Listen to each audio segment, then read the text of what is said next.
Presumably not my last.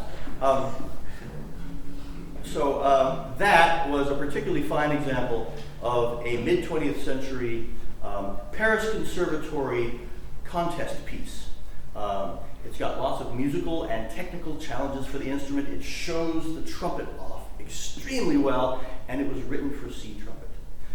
Desenclos, growing up between the two world wars, was very much influenced by neoclassicism and the group of French composers known as Les Six, who included Milhaud and Honegger and Poulenc. So it doesn't surprise us to hear that the piece we just experienced was not very romantic, and it was also definitely not 12-tone or 8-tone.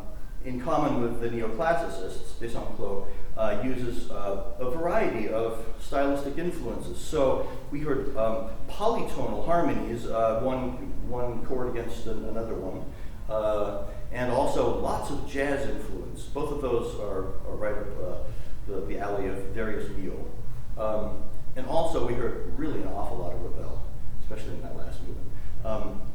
So that piece, together with pieces by Bozza and Jolivet and Shane and Tomasi, forms a huge chunk of the 20th century trumpet repertoire. It's just about all written for C trumpet.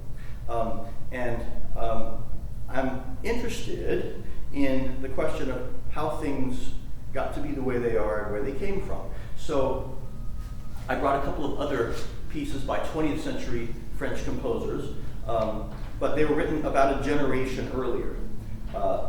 In fact, right around the time that Desenclos was born, both Delmas and Gaubert grew up in saturated with late 19th century French Romanticism, and in particular with French opera. So we'll hear lots of Fauré, of Massenet, Dukas. No irony here. It's just all really lush and fun and beautiful. So this piece was written in 1914, and I think that both of these guys wrote operas themselves and music for the stage.